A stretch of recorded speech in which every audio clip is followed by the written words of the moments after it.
Good morning. स्वागत है आप सभी का अपने यूट्यूब चैनल टीएमसी नॉलेज में। आज हम लोग फिर से देखेंगे द्वितीय प्राथमिक शिक्षक प्रारंभिक परीक्षा जो 1 नवंबर 1998 को हुई थी, उसका जो पेपर है यानी कि प्रश्न पत्र है। इसके पूर्व के वीडियो में भी हमने 5 मई 1998 को आयोजित परीक्षा का प्रश्न पत्र आपको बताया था। आइए इसको शुरू करते हैं। और इसमें कुल 100 प्रश्न हैं। इसमें मैथमेटिक्स यानी गणित से प्रश्न नहीं पूछे गए हैं और इसमें कुल 100 प्रश्न है। आइए देखते हैं। प्रश्न काफ़ी इसमें मतलब रोचक प्रश्न है और इतिहास के इसमें 39 यानी कि सबसे ज़्यादा इसमें अब तक जो पेपर हुए हैं, तो इसमें 39 प्रश्न हिस्ट्री से पूछे गए हैं। तो आइए देखते हैं इसे। पहला प्रश्न है, हड़प्पा स्थित है।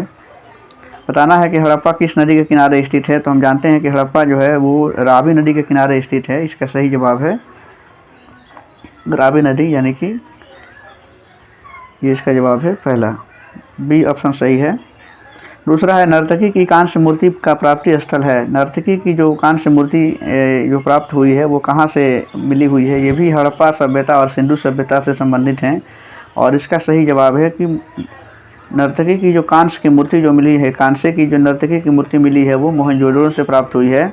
आपको पता होगा कि ये जो लोथल हैं, चन्हुदड़ो, लोथल, कालीबंगा, ये सभी जो है कि हड़प्पा के प्रमुख स्थल रहे हैं।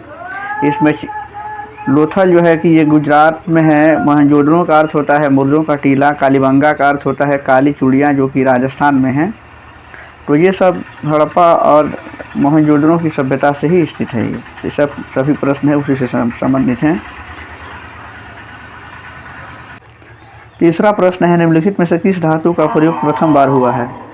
लोहा, सोना, चांदी या तांबा। तो इसमें जो सबसे पहले जिस धातु का प्रयोग किया गया था वो था तांबा। इसका सही जवाब है। अगला प्रश्न है, अष्टाध्यायी के लेखक कौन है, यानी कि अष्टाध्यायी जो एक पुस्तक है उसके लेखक कौन है, यानी कि किसने लिखा है उसको। तो इसका सही जवाब है पाणिनि ने। अष्टाध्यायी के लेखक जो हैं वो पाणिनि है, यानी कि इसका ऑप्शन ए सही है। नेक्स्ट प्रश्न है, भी किसी पुस्तक से लिया गया है। अभिज्ञान शकुंतलम लिखा गया है। अभिज्ञान शकुंतलम ये पता है कि कालिदास की सबसे महत्वपूर्ण रचना है। इसका सही जवाब हो जाएगा ऑप्शन सी। अगला प्रश्न है, पहला परमाणु बम गिराया गया था नागासाकी, टोक्यो या योकोहामा पर या फिर हिरोशिमा पर। तो सबसे पहला जो परमाणु बम गिराया गया था वो हिरोशिमा पर गिराया गया था। इसका सही जवाब हो जाएगा हिरोशिमा, यानी कि हिरोशिमा और नागासाकी ये जापान के 2 शहर थे और इस पर सबसे पहले बम गिराया गया था। अगला प्रश्न है, भारत गणतंत्र कब बना था। तो ये पता है कि भारत जो है कि 1950 में 26 जनवरी 1950 को भारत गणतंत्र बना, यानी कि भारत का संविधान इसलिए लागू हुआ था। अगला प्रश्न है कि भारत छोड़ो आंदोलन का संगठन किस वर्ष में किया गया था। मतलब भारत छोड़ो आंदोलन का जो गठन है वो संगठन या फिर कहेंगे कि किस वर्ष भारत छोड़ो आंदोलन को शुरू किया गया। तो ये 1942 से। आप जानते हैं कि 8 अगस्त 1942 को महात्मा गांधी ने भारत छोड़ो आंदोलन ये गठन का इसका संगठन किया था। अगला प्रश्न है, मेगास्थनीज आया था। मेगास्थनीज जो है कि ये एक यूनानी राजदूत था और जो चंद्रगुप्त मौर्य के शासनकाल में आया था। और मेगास्थनीज ने उस समय जो है कि मेगास्थनीज ने एक पुस्तक भी लिखी थी, उसका नाम था इंडिका, जो मौर्य शासनकाल के इतिहास को जानने का एक महत्वपूर्ण स्रोत है। तो इस तरीके से इसका सही जवाब है कि चंद्रगुप्त मौर्य के शासनकाल में वो भारत आया था। कालीबंगा स्थित है। तो हमने इसके पहले ही बताया कि कालीबंगा जो है कि ये हड़प्पा सभ्यता का एक प्रमुख स्थल था और ये कालीबंगा जो है वो राजस्थान में स्थित है। इसका सही जवाब हो जाएगा राजस्थान। नेक्स्ट प्रश्न है, अजंता की गुफाएं स्थित हैं। अजंता की गुफाएं जो है कि ये महाराष्ट्र में स्थित हैं। इसका सही जवाब है ऑप्शन ए महाराष्ट्र।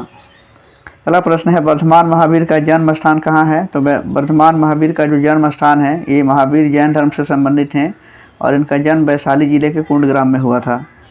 नेक्स्ट प्रश्न है, बुद्ध ने अपना सबसे प्रथम उपदेश किस स्थान पर दिया था। ये भी इतिहास का काफ़ी चर्चित प्रश्न है। बुद्ध ने अपना पहला उपदेश जो दिया था वो सारनाथ में दिया था और बौद्ध धर्म में इस घटना को धर्म चक्र प्रवर्तन के नाम से जाना जाता है। सारनाथ यानी कि ये वाराणसी के निकट है। अगला प्रश्न है कि दक्षिण भारत की सर्वाधिक प्राचीन एवं समृद्ध भाषा कौन है। तो दक्षिण भारत की सबसे प्राचीन जो भाषा है और समृद्ध भाषा जो है वो तेलुगु है। हालांकि तमिल जो है कि एक बड़े क्षेत्र के द्वारा दक्षिण भारत में बोली जाती है, लेकिन इस ऑप्शन के अनुसार इसमें तेलुगु उसका सही जवाब दिया हुआ है। हम इसके पहले भी बताए थे कि बहुत से ऐसे प्रश्न हैं जो बीपीएससी के द्वारा जो सही माना गया है, तो इसमें तेलुगु इसका सही जवाब है। नेक्स्ट प्रश्न है बृहत संहिता के रचयिता कौन थे? तो बृहत संहिता के जो रचयिता थे वो है बराहमिहिर, इसका सही जवाब है। अगला प्रश्न देखते हैं, मुद्रा राक्षस किसने लिखा था? देखिए पुस्तकों के रचयिता कितने प्रश्न इसमें पूछना है पुस्तकों से, तो पुस्तक और उसके लेखकों के नाम भी बहुत ज़रूरी है। मुद्रा राक्षस किसने लिखा था? तो ये मुद्रा राक्षस जो है कि ये विशाख दत्त की रचना है, ऑप्शन ए इसका सही जवाब है। राज तरंगिणी लिखी गई थी, राज तरंगिणी जो है कि ये कल्हड़ के द्वारा लिखी गई है, और जिसमें ये प्रश्न इसके पहले भी, इसके पूर्व के प्रश्न पत्र में भी आ चुका है कि राज तरंगिणी में आखिर क्या मतलब उसमें लिखा गया है। तो राज तरंगिणी में कश्मीर के शासकों का इतिहास लिखा गया है, यानी कि इसमें सही जवाब इसका हो जाएगा। राज तरंगिणी जो है वो कल्हड़ के द्वारा लिखी गई है। ये प्रश्न भी इसके पहले वाले प्रश्न पत्र में था। चीनी यात्री वेनसंग आया था किसके शासनकाल में? तो हमने आपको बताया था कि वेनसंग यानी कि हर्षवर्धन के शासनकाल में आया था, और दोनों ही नाम ह से शुरू होते हैं, ह से हर्षवर्धन और ह से वेनसंग। तो अगला प्रश्न है, अंकोर वाट का विशाल विष्णु मंदिर कहाँ है? अंकोर वाट का जो विशाल विष्णु मंदिर स्थित है, यह एक हिंदू मंदिर था और ये है कंबोडिया में स्थित है, कंबोडिया में स्थित है। ये इसका सही जवाब हो जाएगा ऑप्शन सी। सांची का स्तूप का निर्माण किसने कराया था? तो ये सांची का स्तूप जो है ये मध्य प्रदेश में है, और ये सम्राट अशोक ने उसका निर्माण कराया था। इसका सही जवाब हो जाएगा ऑप्शन सी। कुशल स्थानीय स्वायत्त शासन के लिए विख्यात दक्षिण भारत का राजवंश कौन सा था? इसमें बताना है कि दक्षिण भारत का वह कौन सा राजवंश था जो कुशल स्थानीय शासन के लिए जाना जाता है। तो इसका सही जवाब है चोल वंश। नेक्स्ट प्रश्न है, कला की गांधार शैली की उत्पत्ति कहाँ हुई थी? कला की गांधार शैली की उत्पत्ति हुई थी वो कनिष्क के शासनकाल में हुई थी। इसका सही जवाब है ऑप्शन डी। अगला प्रश्न है, उच्च शिक्षा का केंद्र वल्लभी स्थित था। उच्च शिक्षा का केंद्र कभी प्राचीन समय में हुआ करता था वल्लभी जो है, तो ये वल्लभी गुजरात राज्य में है। इसका सही ऑप्शन है ए। 24वां प्रश्न है, अपनी राजधानी को दिल्ली से दौलताबाद कौन ले गया था? तो इसका सही जवाब है मोहम्मद बिन तुगलक जो था वो अपनी राजधानी को दिल्ली से स्थानांतरित करके दौलताबाद ले गया था। इसका सही जवाब है ऑप्शन बी। पृथ्वीराज रासो लिखा गया, ये भी पुस्तकों के नाम है, पुस्तक के नाम है पृथ्वीराज रासो, और इसमें बताना है कि इसमें कौन लेखक जो है कि पृथ्वीराज रासो के लेखक हैं। तो ये जो है कि चंद्रबरदाई हैं, और ये उन्होंने पृथ्वीराज रासो नामक एक पुस्तक लिखी है चंद्रबरदाई के द्वारा। इसका सही जवाब हो जाएगा। अगला प्रश्न है, गीत गोविंद के रचयिता कौन थे? गीत गोविंद के रचयिता जो हैं वो जयदेव हैं। सही जवाब इसका है जयदेव। 27वां प्रश्न इसमें है, दक्षिण भारत की विजय करने वाला पहला शासक कौन था? तो दक्षिण भारत पर विजय प्राप्त करने वाला जो शासक था वो था अलाउद्दीन खिलजी, यानी कि इसका ऑप्शन ए। 28वां प्रश्न है, जैन धर्म का सर्वाधिक महत्वपूर्ण सिद्धांत क्या है?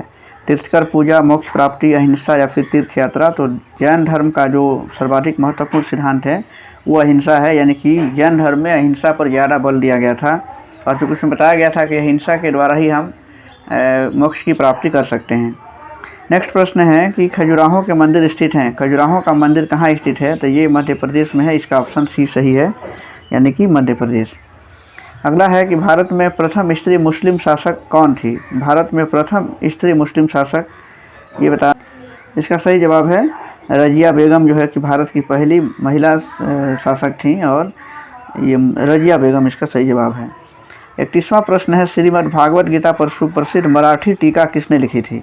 तो ये संत ज्ञानेश्वर के द्वारा लिखा गया था। इसका ऑप्शन ए सही है। 32वां प्रश्न है, रामचरितमानस के रचयिता कौन है? जिससे हमने अपने कम्युनिटी पोस्ट में भी डाला था कि रामचरितमानस के रचयिता कौन है। तो रामचरितमानस जो है आप जानते हैं कि तुलसीदास के द्वारा लिखी गई है। इसका सही जवाब है ऑप्शन सी। अगला प्रश्न है, भारत में मुगल साम्राज्य का वास्तविक संस्थापक कौन था? भारत में मुगल साम्राज्य जो स्थापित हुआ था, तो ये बताना है कि उसका वास्तविक संस्थापक जो है कि उसमें कौन था। तो ये सही जवाब है इसका बाबर। अगला प्रश्न है, दिल्ली के लाल किले का निर्माण, ये काफ़ी चर्चित प्रश्न है और ये सब लोग जानते ही होंगे। दिल्ली के लाल किले का निर्माण सबसे जो कराया था वो शाहजहां ने कराया था, और इसका सही जवाब है ऑप्शन सी। भारत का अंतिम मुगल शासक कौन था? ये 35वां प्रश्न है। भारत का अंतिम जो मुगल शासक था वो था बहादुर शाह जफर, यानी कि यही बहादुर शाह जफर जिन्हें 1857 की क्रांति का नेतृत्व सौंपा गया था, और ये मुग़ल वंश के भारत का अंतिम मुग़ल शासक थे बहादुर शाह जफर। अगला प्रश्न है, निम्नलिखित में से किसने भारत में सर्वप्रथम व्यापार केंद्र स्थापित किए थे? तो भारत में चूँकि डच, पुर्तगाली, अंग्रेज, फ्रांसीसी ये सभी आए थे, लेकिन ये इसमें देखना है कि भारत में सबसे पहले व्यापार केंद्र स्थापित किसने किया था? तो इसमें पुर्तगाली सबसे पहले आए थे। तो इस तरीके से इसका सही ऑप्शन है ऑप्शन सी। ब्रह्म समाज की स्थापना ये राजा राम मोहन राय के द्वारा की गई थी। इसका ऑप्शन ए सही है, राजा राम मोहन राय। 38वां प्रश्न है, इंडियन नेशनल कांग्रेस का जनक यानी कि भारतीय राष्ट्रीय कांग्रेस का जनक या उसका पितामह किसे माना जाता है? तो ये जानते हैं कि भारतीय राष्ट्रीय कांग्रेस की स्थापना एवो ह्यूम के द्वारा की गई थी, और इसकी स्थापना 28 दिसंबर 1885 को की गई थी। और एवो ह्यूम जो है कि एक सेवानिवृत्त अंग्रेज अधिकारी थे, और इन्होंने कांग्रेस की स्थापना की, और इसलिए इसे कांग्रेस का जनक माना जाता है। एवो ह्यूम इसका सही जवाब होगा। स्वतंत्र भारत का प्रथम गवर्नर जनरल कौन था? स्वतंत्र भारत का प्रथम गवर्नर जनरल इसको बताना है। जो भारत आज़ाद हुआ था तो ये माउंटबेटन योजना के तहत हुआ था। तो इस तरीके से स्वतंत्र भारत का प्रथम जो गवर्नर जनरल होगा और अंतिम वायसराय और प्रथम गवर्नर जनरल जो हैं ये लॉर्ड माउंटबेटन थे। और देखिए ये जो राजगोपालाचारी जो दे रहा है, जिनका पूरा नाम है सी राजागोपालाचारी, तो ये जो है कि स्वतंत्र भारत के प्रथम भारतीय गवर्नर जनरल थे। और भारत के प्रथम और अंतिम ये दोनों ही हुए, मतलब भारत के आज़ाद होने पर अगर कोई भारतीय गवर्नर जनरल बना तो वो ये थे सी राजगोपालाचारी। लेकिन भारत का प्रथम गवर्नर जनरल जो थे स्वतंत्र भारत के, ये लॉर्ड माउंटबेटन थे, यानी कि अंतिम वायसराय और प्रथम गवर्नर जनरल बेटन थे। तो ये देखिए 39 प्रश्न जो है कि हिस्ट्री के थे, काफ़ी मज़ेदार और काफ़ी इंटरेस्टेड ये प्रश्न पूछे गए हैं। इसके बाद से इसमें हम लोग देखेंगे ये इसका अगला जो सेक्शन दिया हुआ है वो ज्योग्राफी से है, यानी कि भूगोल के प्रश्न हैं। तो इसमें 40वां प्रश्न है कि काली मिट्टी भारत के किस प्रदेश में पाई जाती है या मिलती हैं? तो देखिए काली मिट्टी जो है ये मध्य प्रदेश, महाराष्ट्र और गुजरात ये सभी राज्यों में पाई जाती हैं। इस तरीके से इसका जो सही जवाब है ये उपरोक्त सभी हो जाएगा, यानी कि इसका ऑप्शन डी सही है, यानी कि तीनों ही राज्यों में काली मिट्टी पाई जाती हैं। इसका सही जवाब है। 41वां प्रश्न है, वनों से हमें कैसे सहायता मिलती है? मिट्टी का कटाव रोकने में, बाढ़ रोकने में, वर्षा वृद्धि में, या फिर इसमें अगला ऑप्शन है कि ऊपर लिखित सभी प्रकारों से। तो देखिए वनों से हमें मिट्टी का कटाव रोकने में भी सहायता मिलती है, और हम इसमें देख सकते हैं कि वर्षा वृद्धि भी वनों के द्वारा ही होती है। तो इसमें दो इसमें ऑप्शन सही दिख रहे हैं, इसमें ये हैं, और फिर वर्षा वृद्धि, बाढ़ रोकने में भी जो मैंग्रोव वन जो होते हैं तो वो भी एक तरीके से देखा जाए तो बाढ़ रोकने में भी सहायक होते हैं, क्योंकि वो काफ़ी घने वन होते हैं, और उसके द्वारा दो फायदे होते हैं कि मिट्टी का कटाव और बाढ़ को भी बहुत हद तक नियंत्रित करते हैं। लेकिन इसमें जो बीपीएससी के द्वारा जो ऑप्शन सही बताया गया है वो बताया गया है कि इसका सही जवाब है सी, यानी कि वर्षा वृद्धि में इसका वो सही जवाब माना है। इससे इसमें मिट्टी का कटाव रोकने में ये भी सही ऑप्शन हो सकता है। तो ये अपने सेंस की बात है, इसमें लगभग तीनों ही जवाब सही लग रहे हैं, लेकिन बीपीएससी के द्वारा जो ऑप्शन दिया गया है तो उसमें ये सही जवाब माना गया है वर्षा वृद्धि में। भारत के किस राज्य में सर्वाधिक खनिज लोहा पाया जाता है? तो ये हम बताए थे कि ज्योग्राफिकल जो भी आंकड़े हैं वो बदलते रहते हैं, जैसे कोयला उत्पादन या फिर खनिज उत्पादन में। तो चूँकि उस समय ये 99 का प्रश्न है, तो उस समय बिहार और झारखंड का बंटवारा नहीं हुआ था। तो इसमें ऑप्शन तो दिया हुआ है कि इसका ऑप्शन सही दिया हुआ है, इसमें उड़ीसा सही इसका जवाब होगा। लेकिन अभी इसमें सही जवाब है उड़ीसा, यानी कि भारत में सर्वाधिक खनिज लोहा जो पाया जाता है वो उड़ीसा में पाया जाता है। नेक्स्ट प्रश्न है, कोयले का सर्वाधिक उत्पादन। कोयले से संबंधित एक प्रश्न जो है कि इसके पूर्व के वीडियो में भी आया हुआ था। तो हमने बताया था कि कोयले का अगर सर्वाधिक उत्पादन देखा जाए तो वर्तमान में जो 2020-22 का जो आंकड़ा आया हुआ है उसमें कोयले का जो सर्वाधिक उत्पादन है वो उत्पादन के मामले में देखें तो ये जो है कि छत्तीसगढ़ इसका सही जवाब होगा, जो कि इस ऑप्शन में नहीं है। उस समय के अनुसार जो सही जवाब इसका दिया हुआ है तो वो बिहार दिया हुआ है, क्योंकि उस समय बिहार और झारखंड का बंटवारा जब नहीं हुआ था तो बिहार चूँकि झारखंड में हम जानते हैं कि कोयले का सर्वाधिक भंडार है, तो इस तरीके से उस समय बिहार जो है संयुक्त रूप से जब बिहार और झारखंड थे तो ये ऑप्शन दिया था। लेकिन अभी के सही जवाब, अभी के अनुसार जो नया जो आंकड़ा आया हुआ है, तो कोयले का सर्वाधिक उत्पादन छत्तीसगढ़ में होता है, और अगर देखा जाए कि कोयले का जो संचित भंडार है तो वो झारखंड में सबसे ज़्यादा है। तो संचित भंडार के मामले में झारखंड और कोयले के उत्पादन के मामले में छत्तीसगढ़ ये शीर्ष राज्य हैं। अगला प्रश्न है कि कपास की खेती के लिए सर्वोत्तम मिट्टी, ये काफ़ी मशहूर प्रश्न है ज्योग्राफी का, और इसके लिए सही जवाब है काली मिट्टी। कपास की खेती के लिए सबसे जो सर्वोत्तम मिट्टी मानी जाती है काली मिट्टी है, और काली मिट्टी को रेगुर के नाम से भी जाना जाता है। ये भी प्रश्न पूछा जाता है कि काली मिट्टी को और किस नाम से जाना जाता है, तो उसे रेगुर कहा जाता है। अगला प्रश्न है कि टेहरी बांध स्थित है, टेहरी बांध कहाँ स्थित है, तो ये उत्तर प्रदेश इसका सही जवाब दिया है, जो कि उत्तर प्रदेश से अलग करके एक राज्य बनाया गया है उत्तराखंड। तो वर्तमान में इसका सही जवाब है उत्तराखंड। हालांकि उस समय के अनुसार इसका सही जवाब था उत्तर प्रदेश, लेकिन चूँकि अब ये टेहरी बांध जो है कि उत्तराखंड में चला गया है, उत्तराखंड में ये उत्तर प्रदेश से ही एक अलग राज्य बनाया गया उत्तराखंड। अगला प्रश्न है कानपुर स्थित है, कानपुर किस नदी के किनारे स्थित है, तो ये कानपुर जो है वो गंगा नदी के किनारे बसा हुआ है। इसका ऑप्शन सी सही है। सिंदरी प्रसिद्ध है, सिंदरी किस लिए प्रसिद्ध है, तो सिंदरी जो प्रसिद्ध है ये सीमेंट के कारखानों के लिए प्रसिद्ध है, यानी कि इसका सही जवाब है ऑप्शन इसका ए हो जाएगा। देखिए इस प्रश्न को फिर से देख लीजिए, सिंदरी प्रसिद्ध है किस लिए, तो सिंदरी जो है कि वो उर्वरक उत्पादन के लिए ये प्रसिद्ध है। तो इसमें ऑप्शन बी सही दिया हुआ है, उर्वरक उत्पादन। अगला प्रश्न है कि लक्षद्वीप ये प्रायद्वीप स्थित है, लक्षद्वीप कहाँ स्थित है, तो लक्षद्वीप जो है वो अरब सागर में है। इसका सही जवाब है ऑप्शन ए अरब सागर। तो इस तरीके से इसमें ऑप्शन ए सही है। नेक्स्ट प्रश्न है 49वां प्रश्न देखते हैं। अरुणाचल प्रदेश की राजधानी, ये जानते होंगे अरुणाचल प्रदेश की जो राजधानी है वो ईटानगर है।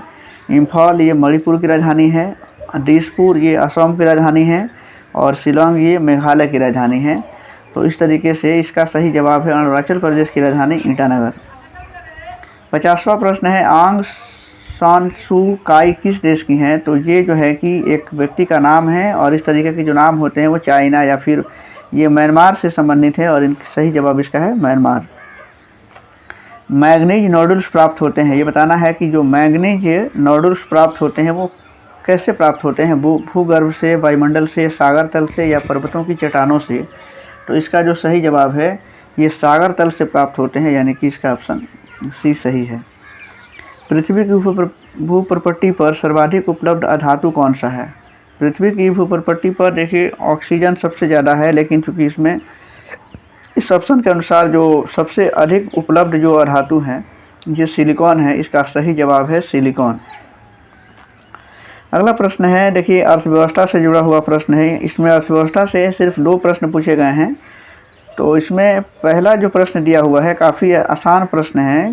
भारत में प्रथम पंचवर्षीय योजना कब प्रारंभ की गई थी, तो भारत में प्रथम पंचवर्षीय योजनाओं का जो शुरुआत हुआ था वो 1951 से शुरू हुई थी। और इसका 54 जो प्रश्न है ये हरित क्रांति के दौरान किस खदान का उत्पादन बढ़ा था।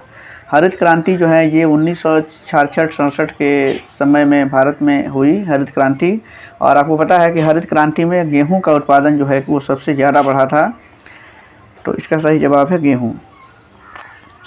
विज्ञान से प्रश्न अगले प्रश्न पूछे गए हैं। देखिए प्रकाश संश्लेषण में उपयुक्त गैस कौन सी है, इसमें ध्यान देना होगा, थोड़ा सा कन्फ्यूजन के चलते आप इसे गलत कर सकते हैं। इसमें दिया है कि प्रकाश संश्लेषण में उपयुक्त यानी कि उपयोग की जाने वाली गैस कौन सी है, तो ये कार्बन डाइऑक्साइड है। अगर वही पूछता कि प्रकाश संश्लेषण के लिए प्रकाश संश्लेषण में कौन सी गैस मुक्त होती हैं, तो वहाँ पे जवाब ऑक्सीजन सही होता, लेकिन इसमें कार्बन डाइऑक्साइड सही जवाब है। नेक्स्ट प्रश्न है कि निम्नलिखित में किसमें नए पौधे पत्ती से उत्पन्न होते हैं, तो इस ऑप्शन के अनुसार सही जवाब है पतस्पट जो है कि ये सही जवाब दिया हुआ है।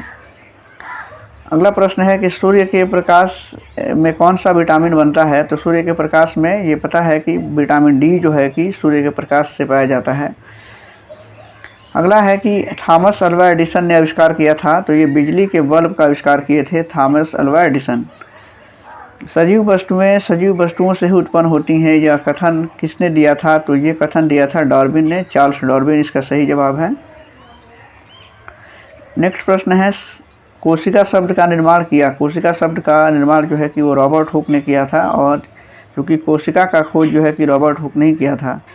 अगला प्रश्न है कि बेरी रोग होता है किस विटामिन से होता है? ये पिछले प्रश्न पत्र में भी ये प्रश्न आया हुआ था कि बेरी रोग किसकी कमी से होता है? तो ये B1 यानी जिसे थायमिन के नाम से जानते हैं, B1 का जो रासायनिक नाम होता है वो थायमिन है, और बेरी का जो रोग होता है वो विटामिन B1 की कमी से होता है। 62 नंबर प्रश्न है, थायराइड हार्मोन की न्यूनता से होता है, यानी कि थायराइड हार्मोन की कमी से कौन सा रोग होता है? तो ये ग्लैंड्स रोग होता है जो गर्दन में हो जाता है, तो ये गलगंड इसमें लिखा हुआ है, यानी कि ग्लैंड सही जवाब है इसका ऑप्शन बी। घरेलू मक्खी के कारण होता है, तो घरेलू मक्खी के कारण जो देखिए इसमें हैजा जो रोग है वो घरेलू मक्खी के कारण होता है, तो इसका सही जवाब है ऑप्शन बी। नेक्स्ट प्रश्न है कि निम्नलिखित में से लाफिंग गैस किससे कहा जाता है? यानी कि हंसाने वाली जो गैस होती हैं वो कौन सा है? तो इसमें सही जवाब इसका हो जाएगा N2O, यानी कि इसका ऑप्शन सी सही है। और अगला प्रश्न ये फिजिक्स से प्रश्न है कि एक अश्वशक्ति यानी जिसे कहते हैं कि एक हॉर्स पावर किससे कहा जाता है? इसको 1 HP के नाम से भी लिखा जाता है कहीं कहीं कि एक हॉर्स पावर किसके बराबर होता है? तो ये 746 वाट के बराबर होता है, इसका सही जवाब है ऑप्शन बी। अगला प्रश्न है कि बिजली के एकक यानी कि एक एकक से मतलब ये बताना है कि जो एक 1 kWh जो होता है, एक 1 किलोवाट घंटा, तो उसके से मतलब कितना हम काम कर सकते हैं ये आपको बताना है। इसमें देखिए 100 वाट के बल्ब को हम 10 घंटे तक लगभग जला सकते हैं, यानी कि इसका सही जवाब है ऑप्शन ए।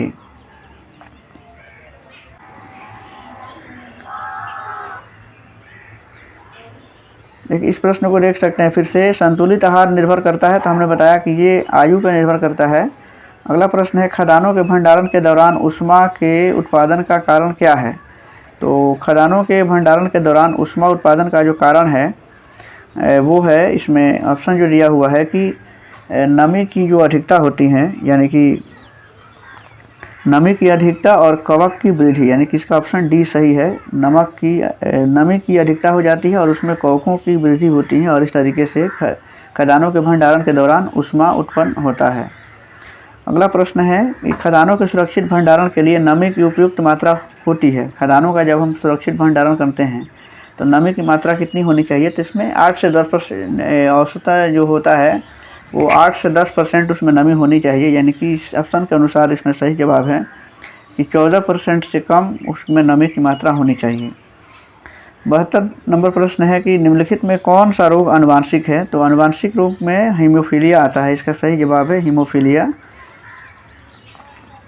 अगला है कि सूर्य से उत्सर्जित पराबैंगनी किरणों को कौन सी गैस रोकती हैं? तो सूर्य से उत्सर्जित पराबैंगनी किरणों को रोकने का काम ये ओजोन गैस के द्वारा होता है। हम जानते हैं कि जो ओजोन परत है वो सूर्य से निकलने वाली जो अल्ट्रावायलेट रे हैं, यानी कि जो पराबैंगनी किरणें होती हैं उसको वो अवशोषित करती हैं और इस तरीके से धरती पर आने से उसे रोकती हैं। अगला प्रश्न है कि वायुमंडल में कार्बन डाइऑक्साइड के परिणाम में वृद्धि के क्या कारण हैं? वायुमंडल में कार्बन डाइऑक्साइड की जब वृद्धि होती है या वृद्धि हो रही है तो उसके क्या परिणाम उसके सामने निकल रहे हैं? देखिए इसमें तापमान में वृद्धि होती है, यानी कि इसका सही जवाब जो है वो ताप बढ़ेगा, और तापमान बढ़ भी रहा है। जो ग्लोबल वार्मिंग की जो समस्या हो रही है, यानी कि वैश्विक तापमान वृद्धि जो होता है वो वायुमंडल में कार्बन डाइऑक्साइड की वृद्धि के चलते ही होता है। हमने इस पर एक वीडियो भी बनाया हुआ है, वैश्विक तापमान वृद्धि, आप उसको प्लेलिस्ट में जाके देख सकते हैं, जिसमें हरित गृह प्रभाव जो हरित गृह प्रभाव होता है वो कार्बन डाइऑक्साइड के चलते ही होता है। नेक्स्ट प्रश्न है कि निम्नलिखित में कौन सी मिश्र धातु है? इसमें अगला प्रश्न है कि इसमें बताना है कि मिश्र धातु कौन है। तो देखिए इसमें मिश्र धातु जो हैं वो पीतल हैं, यानी कि पीतल जो होता है वो जस्ता और तांबा का ये मिश्र धातु होता है। तांबा और जास्ता का मिश्र धातु है पीतल। इस तरह से आप इसका ऑप्शन डी सही हो जाएगा। और अगला प्रश्न है कि प्रकृति में कार्बन का विशुद्ध रूप क्या है, यानी कार्बन का शुद्ध रूप क्या है? तो कार्बन का शुद्ध रूप जो है कि हीरा है। हम जानते हैं कि कार्बन के दो अपरूप हैं, हीरा और ग्रेफाइट, तो इस तरीके से हीरा इस ऑप्शन के अनुसार सही जवाब दिया हुआ है। और इसमें अगला प्रश्न है कि निम्नलिखित में कौन सा संश्लिष्ट रेशा नहीं है। तो देखिए इसमें रेयॉन, नायलॉन और ये सब जो है कि संश्लिष्ट रेशा है, यानी कि सिंथेटिक जो होता है। रुई जो है कि इसमें संश्लिष्ट रेशा नहीं है, तो इसमें सही जवाब दिया है रुई। जीवन का प्रादुर्भाव हुआ था आज से लगभग 380 करोड़ वर्ष पहले। जीवन का जो प्रादुर्भाव हुआ उस समय मात्र 6 गैसें थी, हाइड्रोजन, हेलियम, इस तरीके से और भी कुछ गैसें थी, 6 गैसें थी। और उसके साथ जीवन का जो प्रादुर्भाव हुआ, यानी कि जीवन का जो शुरुआत हुआ, वो सबसे पहले पृथ्वी के अंदर यानी कि जल में शुरू हुआ। और इस तरीके से इसका सही जवाब हो जाएगा ऑप्शन ए, यानी कि जल में जीवन का शुरुआत हुआ था। इस तरीके से इसका ऑप्शन ए सही है। निम्नलिखित में कौन सा कीट उपयोगी नहीं है, ये बताना है। तो इसमें कीट जो है कि उपयोगी कीट का मतलब ये हुआ कि वो पर्यावरण में या मनुष्यों को, जीवों को नुकसान ना पहुंचाएं। तो इसमें देखिए घरेलू मक्खी के चलते आपने पढ़ा अभी इसके पिछले प्रश्न में कि हैजा नामक बीमारी होती है। अब देख लीजिए यहाँ पे रेशम का कीट जो है कि रेशम उत्पादन के लिए लाभदायक है। मधुमक्खी ये शहद के लिए है, और ये लेडी बर्ड ब्रिंग की भी अपनी उपयोगिता है। घरेलू मक्खी जो है कि ये उपयोगी कीट की श्रेणी में नहीं आता है। इसका ऑप्शन सी सही है। विश्राम के समय मानव हृदय 1 मिनट में कितनी बार धड़कता है। हम सब लोग जानते हैं कि विश्राम के समय यानी कि सामान्य जो मनुष्य का जो हृदय है वो 1 मिनट में 1 घंटे में 1 मिनट में 72 बार धड़कता है। यानी कि इसमें 60 से 80 बार इसका एक रेंज होता है कि 60 से 80 बार धड़कता है। तो इसमें 80 ऑप्शन में है, लेकिन इस ऑप्शन के अनुसार सही जवाब है बी, यानी कि चूँकि हम जब सामान्य का मतलब हुआ कि हम जब विश्राम में हो या आराम के अवस्था में हो, तो उसमें तो 72 ही है। इसमें ऑप्शन 72 सही दिया है। 72 इसका होगा कि एक जो सामान्य मनुष्य जो होता है 1 मिनट में उसका हृदय 72 बार धड़कता है। अगला प्रश्न है कि दूध उत्पादन के कार्यक्रम को नाम दिया गया है। दूध उत्पादन के लिए जो कार्यक्रम चलाए गए थे उसका नाम क्या दिया गया है। तो उसे जानते हैं कि श्वेत क्रांति के नाम से, यानी कि ऑपरेशन फ्लड उसका नाम दिया गया था और उसे श्वेत क्रांति कहते हैं। बाकी जो नीली क्रांति है इसके विषय में भी आपको जानना चाहिए। नीली क्रांति जो है कि ये मत्स्य उत्पादन के लिए है, यानी कि मछली उत्पादन के लिए। हरित क्रांति हम बताया था कि ये खदानों से उत्पादन से संबंधित है, यानी इसमें गेहूँ का उत्पादन सबसे ज़्यादा हुआ था। और पीली क्रांति जो है कि ये तिलहन उत्पादन से है, यानी कि तेलों के जो अनाज होते हैं जैसे सरसों हैं, तिल हैं, ये सब यानी कि तिलहन उत्पादन से संबंधित है पीली क्रांति। और ऐसे दूध उत्पादन के लिए श्वेत क्रांति है। अगला प्रश्न है पृथ्वी सूर्य के इर्द गिर्द घूमती है, इस सिद्धांत को निम्नलिखित सर्वोत्तम आधार प्रदान करता है। तो ये इसमें ऑप्शन है ऋतुओं का बनना। जीवमंडल बनता है, तो जीवमंडल जो है कि देख लीजिए उपयुक्त सभी से बनेगा, यानी कि जलमंडल, भूमंडल और वायुमंडल, इन सबसे मिला के ही जीवमंडल बनता है, जिसमें जीव अपना निवास करते हैं, जीवन जीते हैं। जो जीव अपना भोजन स्वयं तैयार करते हैं उसे स्वपोषी कहते हैं।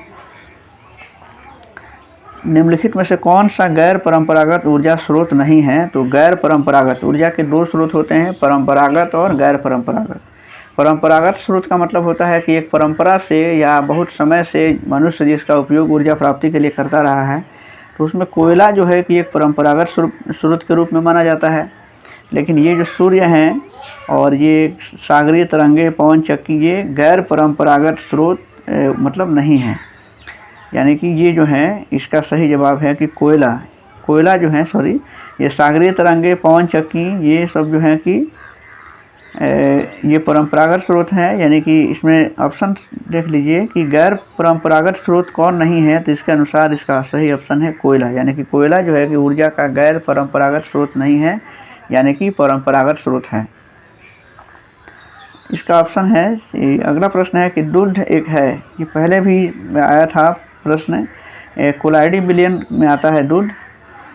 अंतरिक्ष में सर्वप्रथम जाने वाला मानव का नाम है। अंतरिक्ष में सबसे पहले जो गए थे तो ये थे यूरी गागरिन, यानी कि सही जवाब है इसका।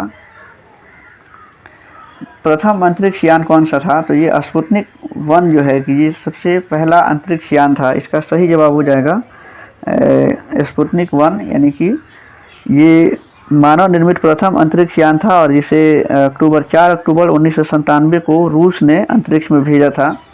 और इस तरीके से रूस जो है कि वो पहला देश बना था प्रथम अंतरिक्ष यान भेजने वाला। एक दिन में मनुष्य सांसें लेता है, ये बताना है कि एक दिन में मनुष्य कितनी बार सांस लेता है।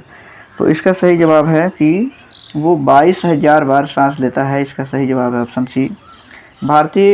प्रथम भारतीय उपग्रह का नाम, ये इसके पहले भी आ चुका है, आर्यभट्ट। 1975 में भेजा गया था इसे, 1975 में। अब देखिए 90 तक जो प्रश्न थे, 55 से 90 यानी कुल 35 प्रश्न इसमें विज्ञान के थे। और अगला जो प्रश्न है वो मिसलेनियस पूछे गए हैं, विविध से। सॉकर खिलाड़ी रोनाल्डो किस देश के हैं, नागरिक हैं? तो ये ब्राज़ील के हैं। इसका सही जवाब है ब्राज़ील। जसपाल राणा का संबंध किससे है? तो ये शूटिंग से संबंधित हैं जसपाल राणा। राष्ट्रसंघ दिवस कब मनाया जाता है? इसके पहले भी ये क्वेश्चन आ चुके हैं कि राष्ट्रसंघ का जो संबंध है वो राष्ट्रसंघ दिवस जो मनाया जाता है, संयुक्त राष्ट्र संघ दिवस, वो 24 अक्टूबर को मनाया जाता है, क्योंकि 24 अक्टूबर 1945 को संयुक्त राष्ट्र संघ की स्थापना हुई थी। डेविस कप का संबंध किससे है? डेविस कप का जो संबंध है वो लॉन टेनिस से है, यानी कि इसका ऑप्शन बी सही है। अर्जुन रणतुंगा खिलाड़ी हैं, ये कौन से खिलाड़ी हैं? इसमें लिखना है कि ये किस खेल से जुड़े हुए हैं। तो अर्जुन रणतुंगा जो है ये क्रिकेट के खिलाड़ी हैं, श्रीलंका के खिलाड़ी थे ये। इसका सही जवाब हो जाएगा ये ऑप्शन सी। नेक्स्ट प्रश्न है कि सार्क 10वां सार्क शिखर सम्मेलन कब हुआ था? तो 10वां सार्क शिखर जो सम्मेलन हुआ था वो हुआ था किसमें? तो ये श्रीलंका में इसका सही जवाब है। और सार्क के विषय में जान लीजिए, सार्क जो है कि दक्षिण एशिया के देशों का एक संगठन है, और इसमें कुल पहले जो है कि इसमें 7 देश सम्बन्धित थे, लेकिन अभी 2007 से, याद रखिएगा इसमें कि अभी ज़्यादातर लोग यही जानते हैं कि सार्क में 7 ही देश हैं, लेकिन 2007 में इसको जो इसका 14वां जो शिखर हुआ था तो उसमें अफ़गानिस्तान को शामिल कर लिया गया। तो इस तरीके से अब इसमें सार्क में देशों की जो कुल संख्या हो गई है वो 8 हो गई हैं। हमने अपने कम्युनिटी पोस्ट में भी इसको डाला हुआ है। तो सार्क में अब कुल 8 सदस्य हैं, 7 याद नहीं रखिएगा। 2007 के बाद से अब अफ़गानिस्तान को शामिल कर लिया गया है और इसमें अब 8 सदस्य हो गए हैं। सार्क की स्थापना 1985 में हुई थी और इसकी स्थापना बांग्लादेश में हुई थी, और इसका जो मुख्यालय है सार्क का वो नेपाल की राजधानी काठमांडू में है। अगला प्रश्न है पीट सम्प्रास संबंधित हैं। पीट सम्प्रास ये क्या हैं? तो सबसे पहले जान लीजिए कि पीट सम्प्रास जो है कि ये खिलाड़ी थे और ये लॉन टेनिस से जुड़े हुए थे, यानी कि इसका सही जवाब है, इसका बी सही जवाब है। और ये एक खिलाड़ी का नाम है, यानी कि लॉन टेनिस से जुड़े हुए थे। अगला प्रश्न है पाकिस्तान के प्रधानमंत्री कौन हैं? पाकिस्तान के प्रधानमंत्री, चूँकि उस समय के अनुसार इसका सही जवाब था शौकत अजीज़ थे उस समय, लेकिन इसमें सही जवाब इसमें ऑप्शन के अनुसार कुछ भी नहीं है, उपयुक्त में से कोई नहीं। ये 1998-99 का आंकड़ा था, लेकिन अगर अभी वर्तमान में देखा जाए तो पाकिस्तान के प्रधानमंत्री कौन हैं? तो पाकिस्तान के जो प्रधानमंत्री हैं वो हैं अभी 2022 से जो बने हुए हैं, अप्रैल 2022 से, शहबाज शरीफ इसका सही जवाब है। शहबाज, आप इसको देख सकते हैं, इनका नाम है शहबाज शरीफ। शहबाज शरीफ जो हैं वो पाकिस्तान के वर्तमान प्रधानमंत्री हैं। और इस तरीके से इसका अगला प्रश्न है कि निम्नलिखित में से कौन सा राज्य कावेरी समस्या में सम्मिलित नहीं है? तो कावेरी जो जल विवाद है वो केरल और कर्नाटक और ये तमिलनाडु से जुड़ा हुआ मामला है। इसमें कर्नाटक और तमिलनाडु ये 2 राज्य जो हैं कि कावेरी जल विवाद से जुड़े हुए हैं, और उसमें केरल, अगर देखा जाए तो मुख्य रूप से केरल, कर्नाटक और तमिलनाडु ये जो है कि जो साउथ के जो स्टेट हैं वो कावेरी समस्या से जुड़े हुए हैं। इसमें आंध्र प्रदेश इसका सही जवाब है, जो कावेरी जल समस्या में नहीं है। और इसका आखिरी प्रश्न है कि भारत में गौ वंश की नस्लें कितनी हैं? तो उस समय के अनुसार इसका जो जवाब दिया हुआ है 25, लेकिन वर्तमान में भारत में गाय की अगर देखा जाए तो भारत में गाय की सबसे पहले अभी जो है कि वो 30 से ज़्यादा गायों की नस्लें हैं भारत में। तो इसका सही जवाब हो जाएगा अभी 30 से ज़्यादा या 30, लेकिन उस समय के अनुसार ऑप्शन सी है, लेकिन वर्तमान में भी 30 से ज़्यादा गाय की नस्लें भारत में पाई जाती हैं। तो ये 100 प्रश्न जो है ये 1998 का जो पेपर था, 1 नवंबर 1998 को जो द्वितीयक प्राथमिक शिक्षक प्रारंभिक परीक्षा हुई थी, तो इसके 100 ये सबसे शानदार प्रश्न हैं। उम्मीद है आपको अच्छा लगेगा।